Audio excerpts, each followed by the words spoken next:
Tiempo de reflexión a media sesión en Radio Intereconomía con Luis Garbía, director del Máster en Gestión de Riesgo Financiero de ICADE. Luis, bienvenido, buenas tardes. Buenas tardes, Rafa, encantado de estar contigo. No es estrictamente económico, aunque sin duda tiene efectos económicos, es evidente, pero hay que hablar de ello. 4 años de la invasión rusa a Ucrania.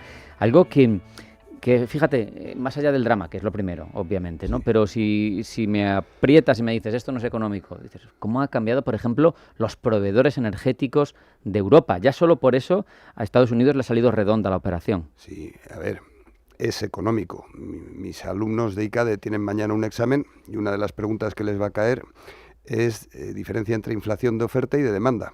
Estados Unidos, por lo del coronavirus, emitió cheques a todos los ciudadanos, creó inflación de demanda.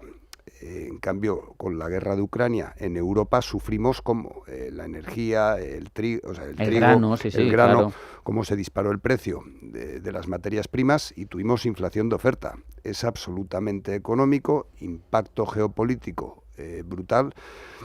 Y está olvidada. Es un conflicto que está olvidado, o en gran medida ya no le estamos poniendo el pero foco. Los contribuyentes europeos, ya permíteme ser extremadamente pragmático, nos cuesta mucho dinero, ¿eh? Europa, que no pinta nada en las negociaciones, porque así lo ha dicho Trump y así lo ha dicho Putin, y Zelensky intenta tirar hacia allá porque es lo que más le interesa, por la adhesión, etcétera, pero estamos soltando miles y miles de millones de euros para sostener esa guerra. En eso tiene razón Dmitry Peskov, el portavoz del Kremlin, ¿no? Que Ucrania se mantiene por la ayuda que recibe de fuera. Permíteme la ironía con un tema que es trágico. Está también olvidada la ausencia de presupuestos generales del Estado en España. Al final vamos tirando, pues esto ya es lo de antes. ¿Y por qué gastamos? Pues porque probablemente haya gente que esté haciendo negocio a costa del conflicto y es una inercia que pesa mucho. Dicho lo cual, el conflicto de Ucrania, pensando también en nuestras elecciones nacionales, están en un punto que yo creo que le gusta a todo aquel político profesional que se dedica a las elecciones. No quieren ganar o perder. Lo que quieren es un punto, un escenario en el cual todos puedan decir que han ganado. Zelensky, pues al final sigue estirando. Yo creo, Zelensky no veo ningún escenario en el que pueda ganar. Pero Zelensky está ahí en medio. Y desde el punto de vista de la Unión Europea, yo he llegado a leer gente que dice que Rusia ha perdido la guerra. Rusia tiene desde el principio, desde el minuto cero, lo que quería, y es la salida por el río Don. He oído decir también a gente he oído todos los escenarios. La realidad es que es un conflicto, la metáfora del frente. En teoría hay un frente de guerra, o en las guerras tradicionales industriales hay un frente de batalla. Aquí no hay un frente, aquí es todo un país donde te pueden dar, estés en el sitio en el que estés, con un dron, en cualquier momento se difumina el frente de batalla. Es un conflicto absolutamente violento, donde la guerra se juega con otros medios, y es trágico como puede ser la franja del Sahel, pero en este caso nos toca en Europa, Rafa. Vamos con otro conflicto, en este caso puramente económico. El arancel global de Estados Unidos, que es la respuesta de un enrabietado Trump a una Corte Suprema de mayoría conservadora, con varios jueces puestos por él, con carácter vitalicio, como todos los de la Corte Suprema de Estados Unidos, que le han salido rana, a los que ha insultado personalmente porque no votan lo que él quiere. Y entonces, pues dice, pues ahora pongo otros aranceles distintos, basándome en otro precepto legal distinto, aunque también tiene que terminar siendo convalidado por las cámaras, que es lo único que le afea la Corte Suprema estadounidense. Esto en Estados Unidos lo tienen que aprobar las cámaras. Sí, antes déjeme el paréntesis, que es obvio, lo habrán dicho en medios 20 veces. No quiero señalar ni al Tribunal Supremo ni al Tribunal Constitucional. Ya podrían aprender nuestros jueces en España lo que significa la separación de poderes, al ver la sentencia del Tribunal Supremo. Discúlpame el paréntesis, Rafa, pero creo que es relevante lo de... Pero tú, que tienes formación en Derecho, no le llamarás tribunal al nuestro constitucional, aunque sea ese un nombre legal, porque el Supremo, yo no sé los defectos que tendrá en su funcionamiento, en sus sesgos, etcétera, pero es un tribunal. Pero el Constitucional es una instancia política donde los que están en gran medida no son ni siquiera jueces de formación, donde lo que manda es las mayorías políticas desde el comienzo. Rafa, desde mi formación en Derecho, con toda la tristeza del mundo, ¿es la Constitución una ley? Sí, sí lo es. La Constitución no sí, solo es pero una ley. Pero no la juzgan jueces. No, pero la Constitución no solo es una ley, sino es la ley, la pieza de clave de nuestro ordenamiento jurídico. Pues si la Constitución es una ley, el Tribunal Constitucional es un tribunal. No solo es un tribunal, sino es el tribunal que vela por la pieza de clave de nuestro ordenamiento jurídico. Me voy al Supremo en Estados Unidos. Al final, la mayoría dice que los aranceles son ilegales. Pero además son ilegales. Los que ya se han puesto, o sea, no habla de cómo se tienen que pagar, o sea, no habla de qué hay que hacer, pero ya han dicho que son ilegales. Y al minuto, Trump tiene una rabieta y dice lo que ha dicho, que si ahora subo a todos un 10%. Mis hijos no han tenido rabietas muchas veces. Entiendo, tus hijos supongo que tampoco, Rafa. Cuando tú un niño ves que va a tener un conato de rabieta, en cualquier manual pone que no hay que hacerle caso. Cuanto más caso le haces al niño que tiene la rabieta, pues más rabietas, más fuertes les dan las rabietas, más caso le hacemos, entramos en un ciclo vicioso que es negativo. Yo creo, evidentemente es el presidente de Estados Unidos, pero que en este caso la rabieta que ha tenido Trump es un ejemplo más del Día de la Liberación, el 2 de abril, con los aranceles. Pero sus efectos, ha conseguido grandes efectos, no me refiero positivos para él, ni no entro en eso, pero el hecho es que las relaciones comerciales internacionales han cambiado, se han reordenado, las logísticas, porque al final es muy poderoso, no es un bebé enrabietado. Se ha dado un tiro en la pierna. Luego yo creo que el mensaje del Tribunal Supremo hay que saber leerlo, es un mensaje clarísimo. El Congreso está ahí. Y además es un mensaje que si leemos un segundo nivel del mensaje es el Congreso está ahí y te lo vas a encontrar en noviembre, en las midterm. O sea, al final es un mensaje muy, muy claro. Yo lo he interpretado como un intento de recuperación de los check and balances tradicionales de la democracia estadounidense, que Correcto. cumple este año 250 años, pero claro, la forma de gobernar que tenemos sobre la mesa con el 47º presidente, a eso no le importa mucho. Sí, pero es un recuerdo también de que las midterm están aquí a la vuelta de la esquina, ahora tiene mayoría en las dos cámaras y probablemente a partir de noviembre pierda esa mayoría. Yendo al origen de los aranceles, muy rápido, Rafa, que yo creo que aquí es donde está. Gana las elecciones un 5 de noviembre, el 20 de enero es elegido, lo gana con un apoyo de Elon Musk. Acuérdate de Elon Musk entrando con un bidé en la Casa Blanca, con un lavabo en la Casa Blanca. Están los dos, y esto me lo estoy inventando, no tengo ninguna prueba, pero tampoco ninguna duda. Están los dos hablando y Elon, ¿qué quieres? Pues los chinos con sus coches eléctricos me van a molestar, pues les ponemos un arancel a los chinos, sujétame el cubata. Pero es que ni habían pensado que el propio Elon Musk tiene la fábrica mayor en Pekín. Pues para proteger a Tesla, he ganado las elecciones, le pongo unos aranceles a los chinos. Le echas agua al gato, el gato saca unas uñas tremendas. Y como acaba de ganar, pues mira, en lugar de mirar a China, ¿dónde miro? A México y a Canadá. Mira a México y a Canadá, y eso de que tengo es que son mis vecinos, es que es un acuerdo de libre comercio, NAFTA. El acuerdo de libre comercio, da igual, ¿qué más da eso de los acuerdos? Son mis vecinos, ya llegaremos. O sea, y al final es una huida hacia adelante que pasando por el día triste ese del 2 de abril, en el cual sacó los aranceles con GPT, no soy yo el que dice, o sea, es que están, tú miras las balanzas de pagos, tú miras el déficit comercial y es que son lineales. Desde entonces, luego las cartas a Laos ya aprendió en algún momento que los aranceles hay que ponerse a gente que esté lejos y sea pequeño, que sí a Laos. Pues hemos llegado a este absurdo, pasando eso sí, ya que estamos jugando sin tener ni idea a lo que estamos jugando, pues si puedo darle un guantazo a Europa, le meto el guantazo a Europa, que además es lo que pasa. Europa todavía está buscando, Ursula von der Leyen, la oí unas declaraciones ayer y todavía está buscando coherencia. Es una rabieta, que escenifique en el teatro está bien. Que Úrsula por debajo siga hablando con Modi, siga hablando con Mercosur y siga hablando con China, con cualquier otro país que no esté gobernado por alguien como Trump en el sentido del comercio exterior, Rafa. Los chinos, por ejemplo, que en este caso han sido de los pocos países que han doblado el brazo en el pulso de Estados Unidos, ante esta nueva circunstancia han hecho gala de cabeza fría, han dicho que de momento no van a responder y que vuelven a conversar con ellos, pero es que hasta ahora siempre ha tenido que dar marcha atrás Trump cada vez que ha amenazado con cosas graves con China, porque ahí tiene, de momento al menos, las de perder, y es evidente por sus medidas. Y por el monte corren las sardinas, Rafa. Los chinos han dado su brazo a torcer. al final esto es como... No, yo he dicho que no. Ah, vale, he perdón. Que el único país que ha torcido el brazo de Trump ha sido China. Correcto. Al final esto encaja con Venezuela, encaja con todo lo que estamos viendo. Estamos viendo cómo todo lo que estamos viendo previamente ha sido pactado con China.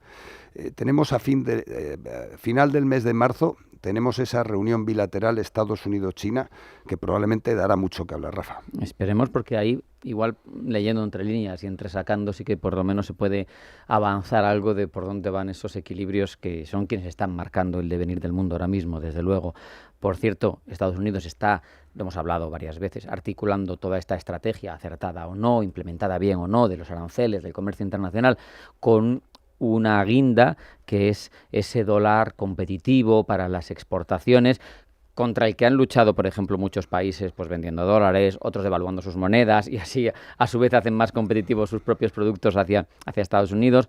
En cualquier caso, leía a un inversor internacional esta mañana en una entrevista en Prensa Económica, un inversor internacional que conoció en sus propias carnes el crack del 87, o sea, que lleva en esto 40 años largos.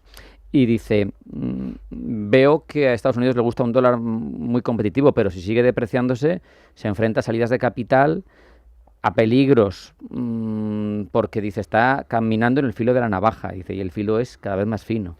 Dices el artículo del País.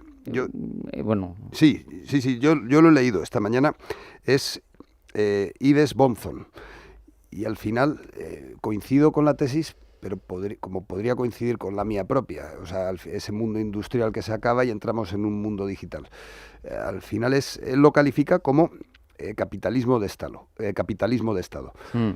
Dice que estamos acabando con el neoliberalismo, sí, que vino después de la crisis de Lehman Brothers y similares, y que estamos dando paso, alumbrando una nueva forma de entender estas relaciones económicas. Pero que eso del capitalismo de Estado, que se lo digan a Deng Xiaoping. O sea, al final estamos redescubriendo la rueda. Es un proceso en el cual todo lo que es en esta fase actual, lo comentábamos la semana pasada, Rafa, la inteligencia artificial, pues igual que la carrera espacial, necesita un apoyo estatal brutal. Y desde Estados Unidos, sin ningún problema. ¿Que tiene que llegar el hombre a la Luna? Pues montamos la NASA. ¿Que tiene que haber inteligencia artificial? Pues montamos Stargate. Ese apoyo estatal se lo están dando ahora, se lo ha dado la CIA a cualquier iniciativa internacional en cualquier momento, y es que desde China, si hay algo que hay en China es apoyo estatal para absolutamente todo. Pues en este sentido, sinceramente, Rafa, es que a mí no me gusta hablar del capitalismo o del comunismo mismo, o sea, calificar a Yolanda Díaz, por mucho que esté afiliada a un partido u otro, de comunista, es como calificar al contrario de neoliberal. Es la misma discusión con las ultras, o sea, o la propia derecha o la izquierda. Estamos en un entorno absolutamente diferente. ¿Qué aporta el análisis de este buen señor? Pues que al final mete un relato único. Es un relato único entre las grandes crisis financieras que ha habido, que a mí personalmente me convence. Pero para mí el elemento común, para mí el elemento vertebrador de las grandes crisis no es tanto este cambio de la estructura de poder, sino tiene que ver con la revolución informativa que supone Internet. Es decir, con la imprenta, Lutero pudo imprimir su mensaje. Y eso es lo que motivó el cambio. ¿Hubo antes de Lutero gente que fue quemada por herejía, que tenía un mensaje de reforma? Sí, la hubo. Pero es que fue la imprenta en aquel momento y es Internet ahora la que permite que esa palabra asociada con el nuevo entorno económico se difunda. O sea, los bancos en el 2008 en Estados Unidos fueron arrasados, en Europa sobrevivieron.